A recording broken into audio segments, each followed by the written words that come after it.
Aujourd'hui, je vous propose comme thème la marche, le qigong et le yoga. Tout d'abord, la marche. Donc, n'hésitez pas à sortir, on a le droit à 1 heure par jour, donc il faut s'oxygéner. C'est encore mieux de partir juste après le repas, donc après le déjeuner. Si vous faites une marche d'1 heure après le déjeuner, c'est super. Ça va dévier l'insuline, au lieu qu'elle se transforme en graisse, elle va être utilisée par les quadriceps des jambes, donc c'est très bien.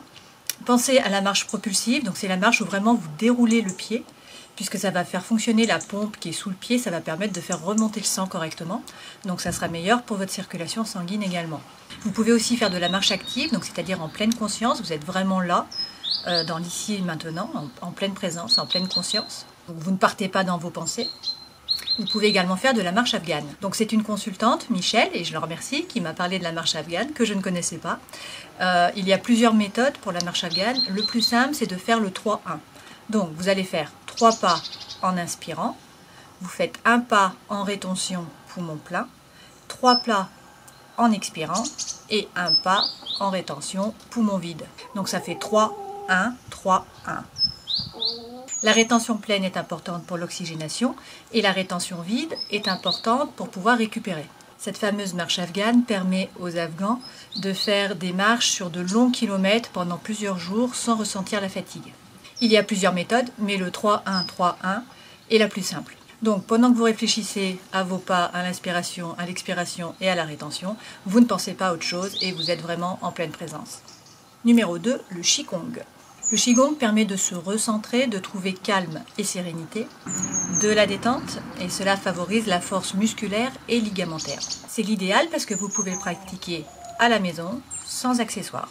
Ce sont des gestes qui sont doux et qui sont plutôt ronds, et du coup, la pratique permet de régulariser en fait l'énergie dans tout le corps et d'assouplir les articulations. Viens ici, on va te présenter à la caméra. Bonjour, allez file. De mobiliser les muscles et la lymphe. Cela permet donc de lutter contre la perte de masse musculaire, en cette période où on ne bouge pas beaucoup, la prise de kilos et la perte de l'énergie physique. Je vais vous mettre plusieurs liens sous la vidéo. Pour débuter, c'est bien, moi je trouve, de commencer avec les 8 pièces de brocart. Donc c'est une vidéo qui est assez grande parce qu'elle est explicative, elle va expliquer chaque mouvement. Donc c'est intéressant de la regarder en entier, au moins une fois. Et puis ensuite, quand vous voulez faire la pratique, de vous reporter à la minute 48. Donc la pratique dure de la minute 48 à la minute 60. Donc ça fait 10 minutes. Si vous faites ça tous les jours, c'est vraiment l'idéal. Il y a également les 18 mouvements du Tai Chi Qigong, donc, qui sont très intéressants. Et puis, il y en a plein, des vidéos qui sont proposées sur Internet. Donc, testez, choisissez celle qui vous convient, où vous prenez du plaisir et où vous arriverez à le faire tous les jours.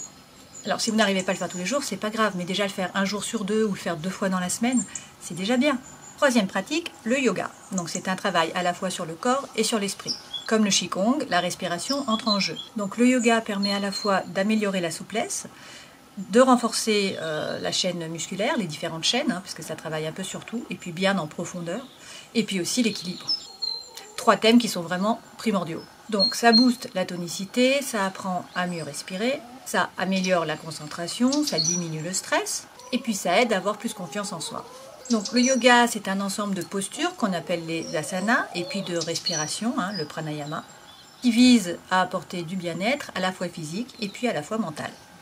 C'est une pratique très ancienne puisque les premières références au yoga sont dans les Yoga Sutras de Patanjali qui datent de 200 ans avant notre ère. Donc il y a différents types de yoga. Le yoga hatha est celui qui est le plus connu en Occident, qui est le plus facile. Donc le A, c'est le corps, donc c'est l'action, c'est le soleil.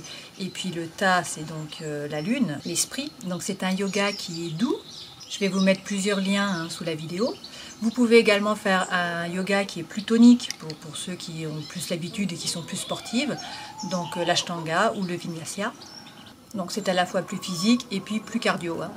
Donc comme d'habitude, trouvez le yoga qui vous correspond.